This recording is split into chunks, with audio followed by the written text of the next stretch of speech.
Welcome to Mínimo, Necesario. This is the first time that our podcast is going to be recorded in English, and the situation is exceptional. With me today is Anna Dovbysh, a very good friend of mine.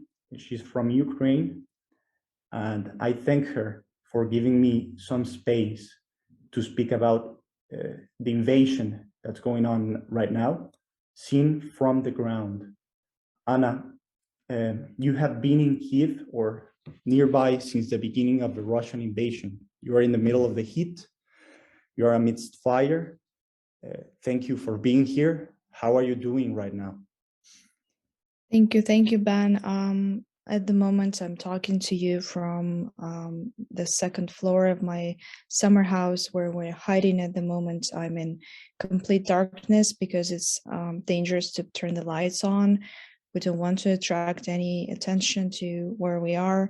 At night, we go to basement, which is basically like a storage. It's not any sort of bunker or anything. So we're in a very strange situation. So yeah, I'm glad to talk to you today, and thank you for this opportunity. Thank you. Well, feel this as a safe space. And let me begin with the facts. And since our public is mostly from Mexico, I think that if we start with the basic things, it will help us. So I'm just going to give a brief summary of what we know until now. First of all, Ukraine. Ukraine as a country has a population of about 42 million people, excluding more than 2 million in Crimea, if we measure it that way. Its size is slightly smaller than Texas, the capital Kiev. And the demographic composition there is 78% Ukrainian, 17% Russian, and just 0.5% Crimean Tatar, right? You speak Ukrainian, it's the official language, but there's also a regional status for Russian. You export cereals, iron, steels, fats, and oils, electrical equipment and parts, industrial machinery.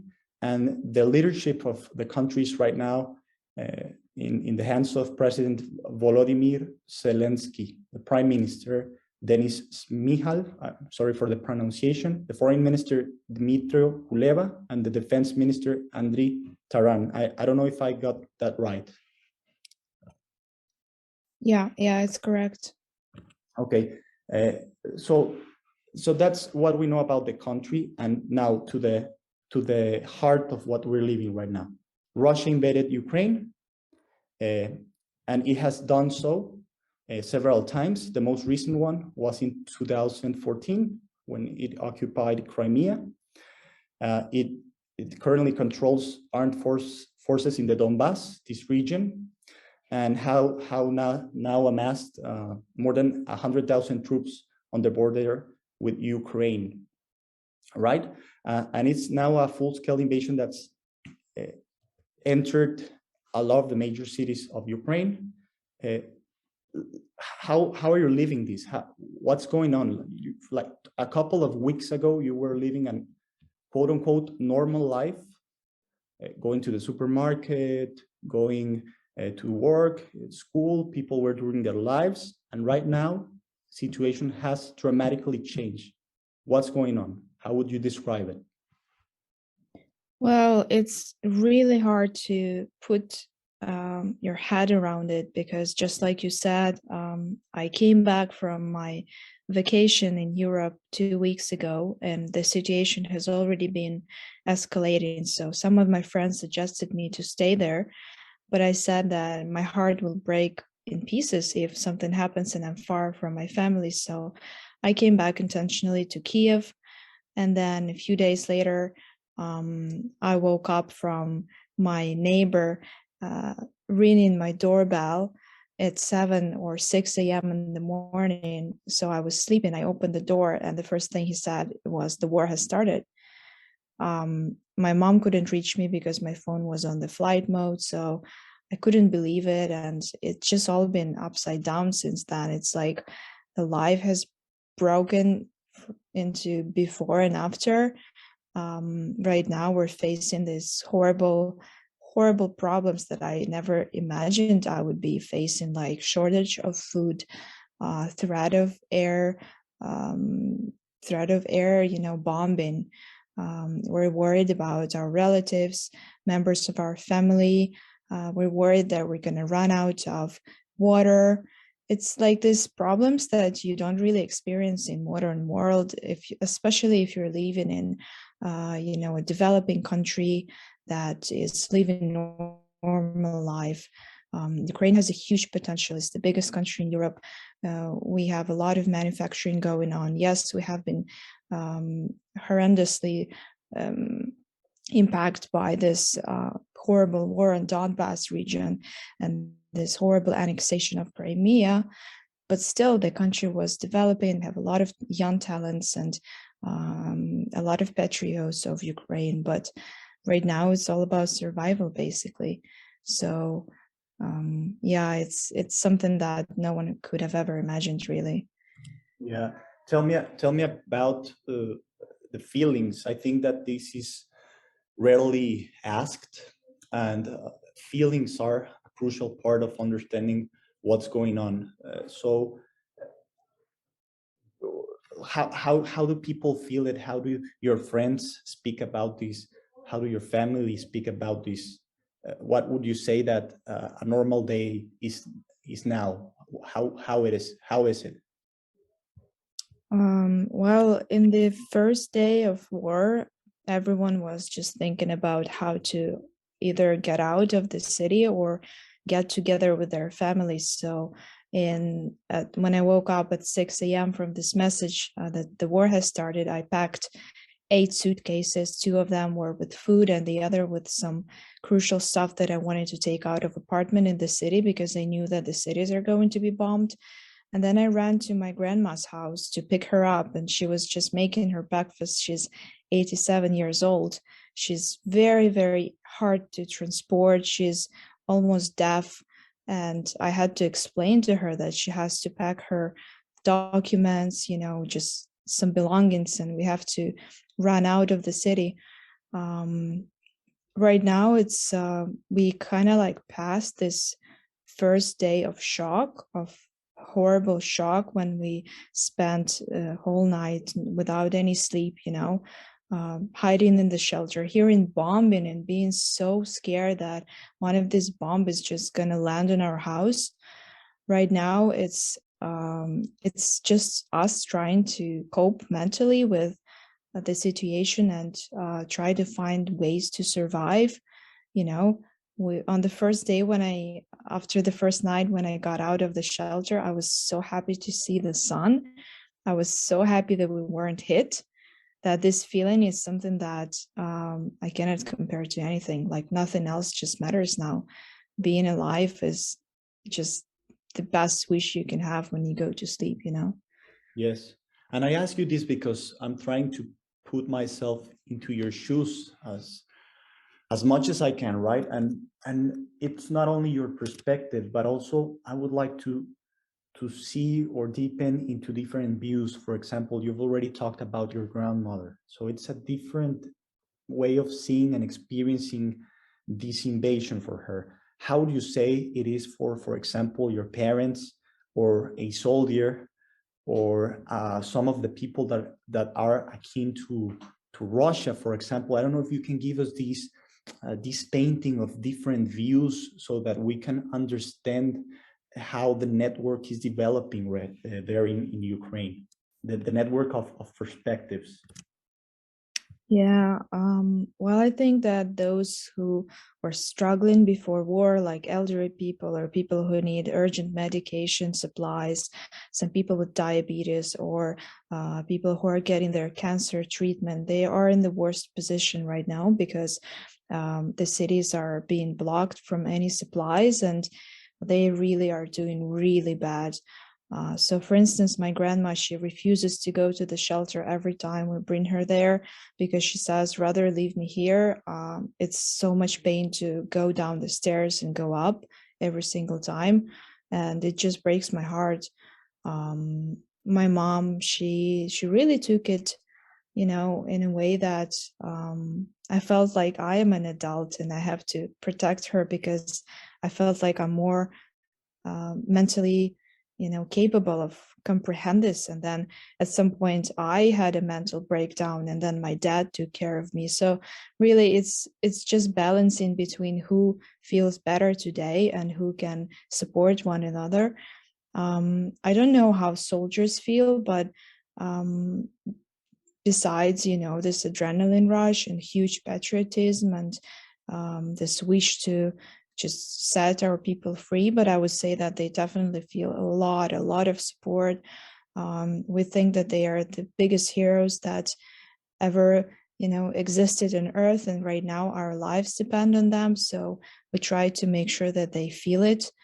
People who are or have been supporters of Russia or Putin in any way, if they were not Russians, I would say it's a perfect time for them to rethink their values and kind of look on this from a different perspective, because right now the whole world is talking about it. There's so many video footage, you know, so many witnesses who can share what they are feeling, what happened to their lives, basically, that I don't really know if someone can remain a supporter of Russia unless they are actually in Russia and they are being heavily brainwashed, you know.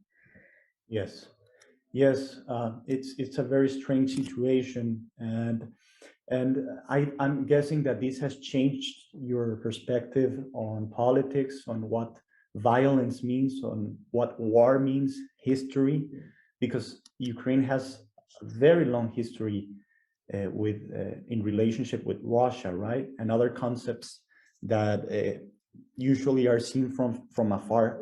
What's it like now that you're being there? Like, has this changed your perspective of how real things are in contrast to, for example, textbooks? Yeah, well, you know, I have been a journalist for a bit, and I have some connections to people who keep working in journalism, and they started to dig into our history, and that they've actually discovered that a lot of historical facts have been fabricated, and really, we have never been brother nations as it has been told in the world and between us. Throughout history, Ukraine has been oppressed by Russia in so many ways. We had famine, you know, created on the Ukrainian land that luckily my grandma has survived. But I believe out of 7 kids, it was her and her sister who survived that horrible times. And right now, I don't know, my whole worldview has changed because war, I think war is just this point in your life where you start to look at things so differently. I feel really bad for feeling so detached from other military conflicts that happened in the past and that I wasn't a part of, like in other countries, you know. I always felt bad for those people and I donated money, but I could never really understand what they're going through. Now that I'm in it, I still wish no one to experience this ever in the world. But I would say it's something that is just, it can just break your life, you know, it can just kill you physically. So, yeah, I definitely changed my view on war and politics. Right now, especially politics is really important, and all this negotiations that have been going on, all this support, us trying to make different countries to help us, for instance, cut Russia from this SWIFT payments that was crucial for us. Then we have a petition that where we ask NATO to protect our skies and send us their air force protection so that the cities of Ukraine wouldn't get bombed. All of this is politics, really. And right now, I see the solidarity of people around the world. I very much thank them. I believe someone from Mexico is also supporting us and watching the news and, you know, donating some money. And even if you're not, even if you made a post on social media or share the story, that's already a lot of support. And I thank everyone who does that. That moves politics, that moves the needle, and helps us to really end this madness. Yeah, yeah. Okay, yeah, and this is the first time I would say that social media is playing such an important role in these bellic manifestations, right? And what's your personal take on why this is happening? Like, like how do Ukrainians understand what's going on? Is it just plain ambition? Is it what is it? Is it anger? Is it politics, geopolitics? What's your personal take on this? I think it's a mixture of things, and Ukraine has been always been this kind of middle ground between Russia and the rest of Europe. Russia always aimed to put their military forces on Ukrainian territory and keep us basically under their influence. Now, as time went by, after the collapse of USSR, Ukraine tried to become part of Europe because we feel more connected to European values than Russian, and we lean towards them, and we want to be a European country. And we have all the capabilities for that. Besides that, in 2013 and 14, these horrible events happened when we had the Revolution of Dignity, we had Euromaidan, then the annexation of Crimea, and our ex-president Yanukovych has been pro-Russian. When we had Euromaidan and people just went on the streets and he ran away and left country without government, Putin understood that this was basically a slap on his face. And now he has a lot of reasons to start this war against us, not only geopolitical, but also his personal. Yes, yes, I see, and the current president was elected precisely because he was not pro-Russian, right? Because his view of Ukraine is more akin to independence. And this is very important to know that Ukrainian independence was obtained only in 1991. So in that sense, you're a very old you're a very old country with new political structures in a sense, right? Um, and I, for what I've read, he has been taking measures to reduce the Russian influence in Ukraine, and that, of course, other countries, such as the United States, have been directly involved in supporting Ukraine and these new types of policies through foreign and military aid and other types of stuff, right? And I think this is perfectly reasonable for a country that's aiming to build its own structures, its own way to be to manage its politics. What do you think about the measures? Do you think that Ukraine was concisely moving towards a new type of political organization and more freedoms and independence, or do you feel that that steps were actually very slow and short, and that the Russian intervention is never stopped, and it's now also disproportionate with the current affair of events? I would say that, where do I start? Well, we have had the war with Russia for 8 years, and when it happened 8 years ago, and they basically have taken this Donbass region from us violently, the world was speaking about it. It was a big deal. After a time, different events have happened. People stopped speaking about it. It wasn't that new anymore. But on the other hand, during all this time, we were spending a lot of money on military defense. We were sending soldiers, they were dying there. Every evening, me and my parents were having dinner, listening to the radio and hearing how many soldiers have died on the East. So we have had this for 8 years out of like 29 years, 30 years of our independence, basically. So 1/3 of our independency we have spent in the war with Russia. And yeah, I mean, I'm sorry, I feel a bit lost about your question. My mind isn't functioning super sharp at the moment. Could you rephrase it a bit? Yeah, don't worry. I'm also nervous, and that's why I'm giving these weird, strange questions. But what I would like to know is if this came as a shock or not. Was it already expected? And in what sense was it already expected? Okay. You know, when Russia started to bring their military troops to our borders, this has already brought a lot of tension and pressure, and no one was really sure if they're serious, if something like this can happen in modern world where people are just living their lives aiming to democracy. No one's really there to invade anyone. Who would succeed in that? Like, that's devastating for all parties. But some of my friends were collecting their emergency backpacks, and I was making fun of them. Actually, I didn't believe it. I was like, well, so what did you put in your emergency backpack?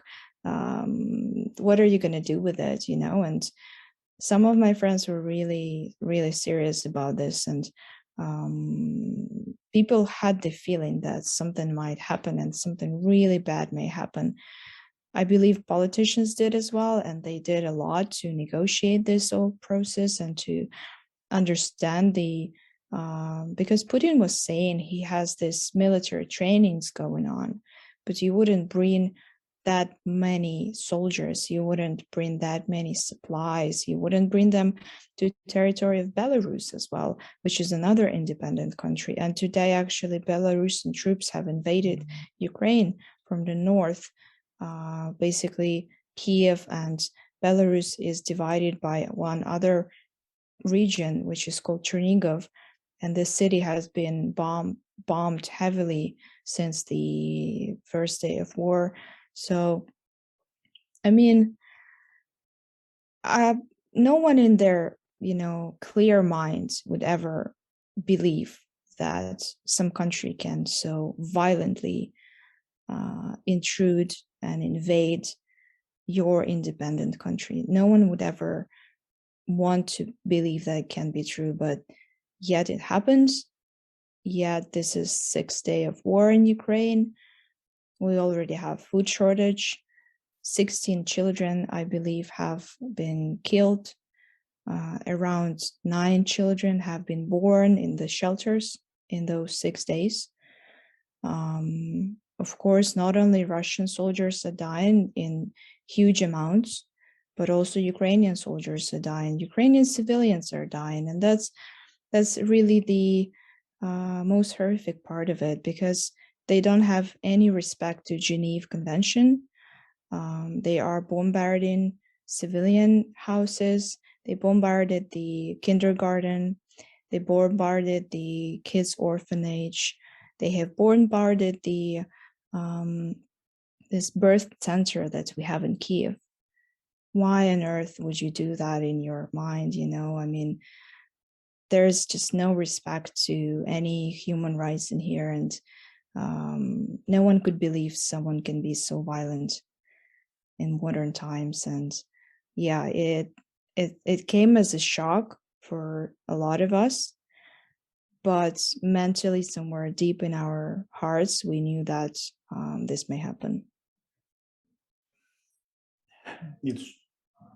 It's really heartbreaking to hear this. And my own country is not exempt from violence, but I think that people do not understand that war, it's a whole different dynamic. Its atrocities are beyond what we normally think about as as evil, right? And it's really heartbreaking to hear this. Anna, so just to wrap this up, how are Ukrainians, your friends, your family, your neighbors responding to this? What has been the answer? What are you doing?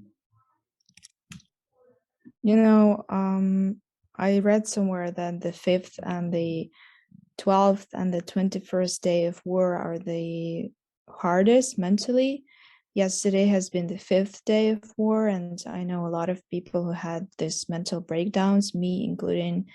But today we woke up alive, and everyone who I know, all of my friends are doing something.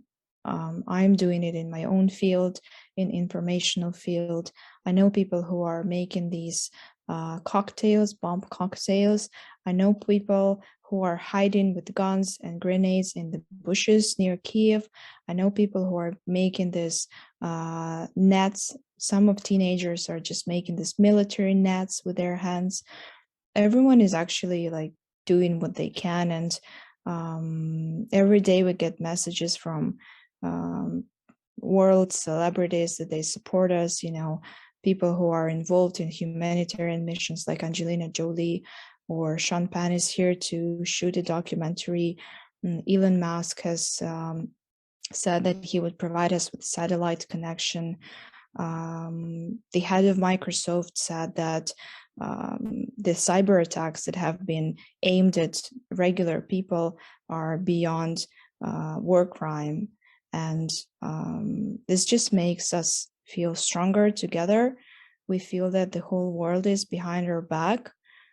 You know, virtually, of course, no one is here under bombs really except us. But yeah, we're doing what we can, and I feel that everything is important now, and every signature under petition is important. Every repost that people make is important. Every person that goes to the protest is important. Every podcast like this that will, you know, spread some news, at least to someone, is important. And yeah, we're trying to hold strong, but really it's super hard. Okay. So let me finish with the question: how can we help? I think you've already gave us some lines of work, like social media that's sometimes criticized as a very simple way to pronounce yourself and signal others that you care. But you know about this speech, right?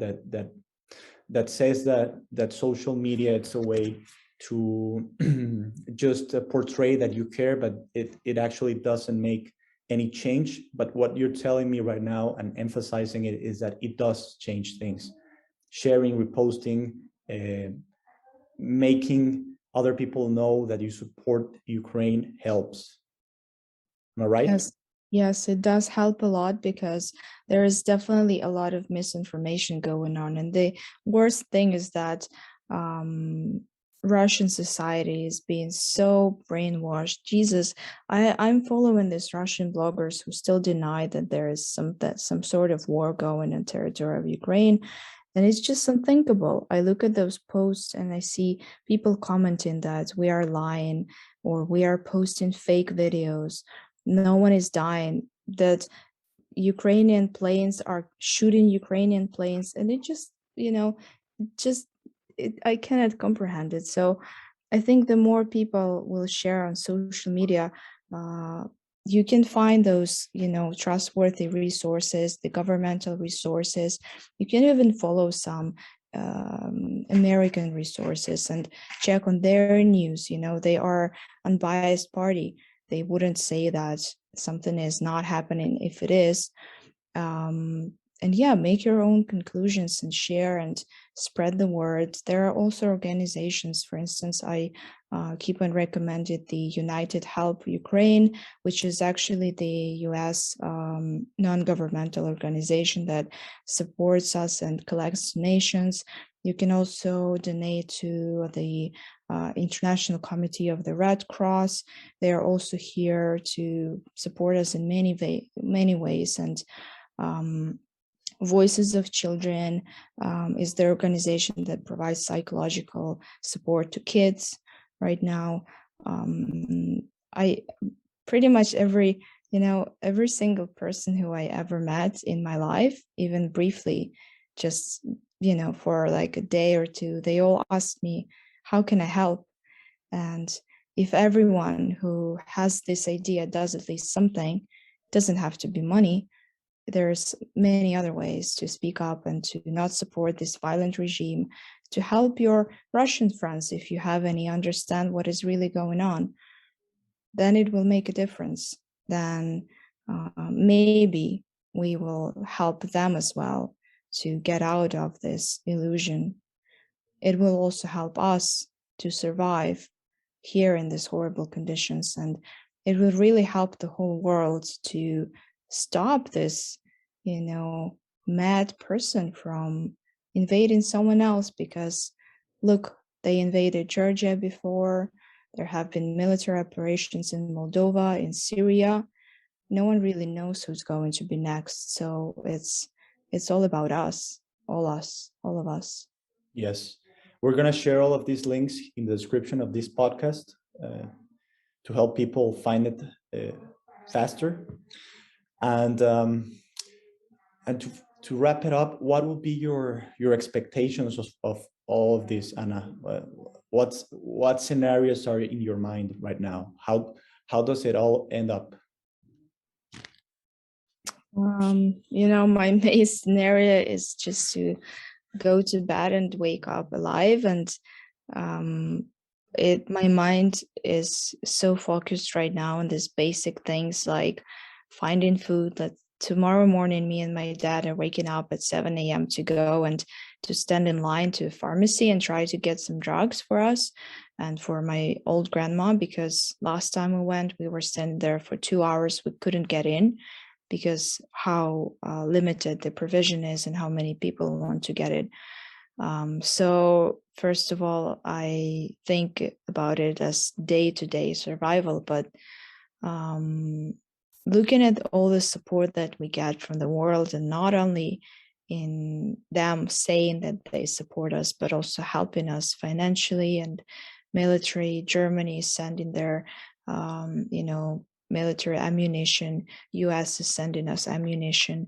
A lot of countries are sending their troops. It gives me hope that it may end soon, but realistically, I feel that being here, a simple person, a civilian with a family outside of Kiev, we wouldn't really get that many supplies soon. So I'm just thinking of how to get food, how to make sure that we have water, how to make sure that everyone's okay. And I don't know how long it will last, but I just pray to God that it lasts, less and less and less, and that it will end soon, because it's just it's the worst time of my life, really. And I don't feel I can stand like this a lot. Yes, can only imagine. And Anna, I thank you a lot for the space. We are here to help as we can. From the heart, you're in my prayers. You know that we care about you, your family, and we're gonna help as much as we can from the outside. I know, this also makes me thankful about the simple things in life that nowadays I only assume, right? Just being sitting here, calm with a computer, being able to walk to the street, take some sunlight, having food. I think that these normal things should be always in the center of our hearts, and we're going to do what we can